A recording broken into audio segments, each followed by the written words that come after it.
Hello and welcome back to another video for Final Fantasy XIV with me, Meoni. This time we're continuing our look at some of the housing items in patch 5.5. Some of them are a little bit harder to get hold of than others, and I'm still working on some of the submarine voyage related ones, so stay tuned for those in the future. Hopefully I can get lucky, but it's taking forever to level up a submarine, as you can probably appreciate if you know anything about that.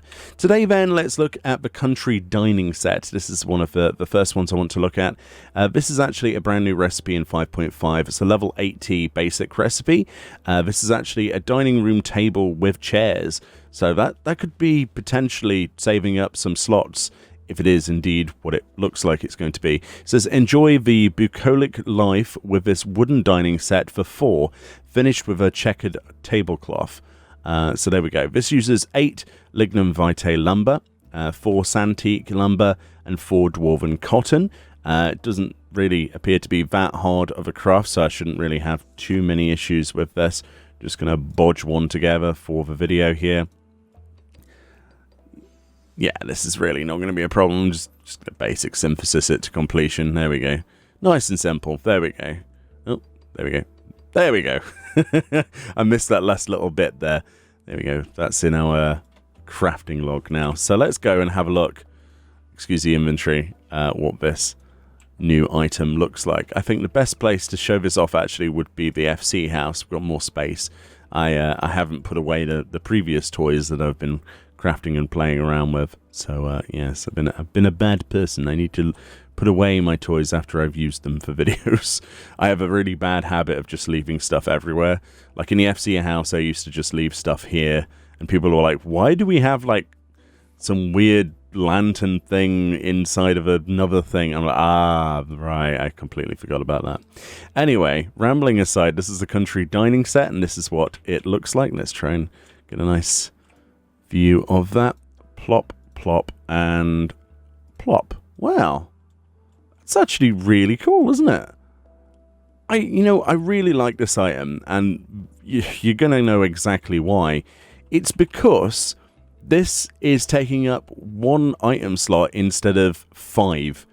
When we're running on fumes, basically, when it comes down to it for housing stuff, you know, we have what? We've got 400 slots. Yeah, so when you're limited to only 400 for a large plot, which, by the way, is just nowhere near enough, by the way. Like, we need probably double that. Every single slot counts, especially when you're making, like, I don't know, as we do, we have, like, a celebration stage and stuff downstairs with lots of tables and chairs and things, and, you know, an event place and furnished rooms upstairs. You know, we're already at 396. This is the 396th item, but at least it isn't capping us at 400 by having 4 chairs and a table, which is really, really good in my opinion. So more stuff like this. I like it when they start to bake things together to take up less slots. I think it's a great idea.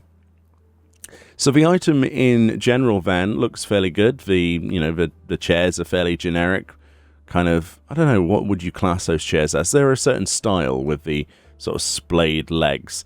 I've never seen those before in real life, actually. Usually you have the straight legs because they support better.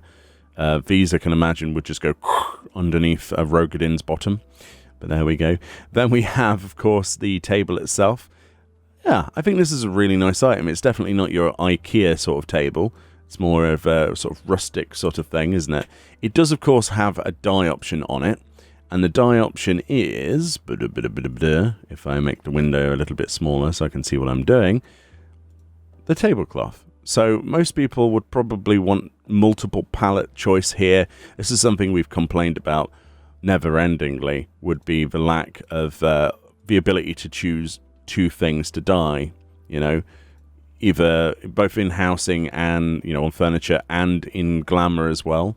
I think that this is something they should work on, because it would be nice to be able to go, actually, let's click another button, let's dye the wood on these chairs, and then you click this other button and you dye the tablecloth as well. As it stands, not everybody will want that particular type of wood grain sort of colour, so, you know, it's not going to fit every place. There's always slight differences. Some people will want a more walnut sort of look or an oak look to the actual furniture. And for this reason, this is not going to work in every place. But the tablecloth does die, as you can see, which is nice. It's, obviously a tartan sort of pattern here. And looks good in all kinds of different colours. I mean, I've seen tablecloths like this of every colour in the rainbow in England. Like, you only have to go to a local store and they sell this stuff. I've seen the bright blues, the reds, the pinks, everything. Yeah, it looks good in every colour. Literally. Yeah. It's very nice. Very nice indeed. But, I mean, the red is typical sort of like... When I see this, I always think of a picnic basket and jam. I'm not sure why, but there we go. Let me know what you think about this housing item. Is this something that you would consider putting into your house? Do you still, like me, vie for the opportunity to, actually dye, multiple things in pallets? Let me know. But yeah, I'm probably going to end up leaving this here and annoy half of my FC. Dear. Much love. Enjoy your day, and I'll see you all next time. Bye-bye.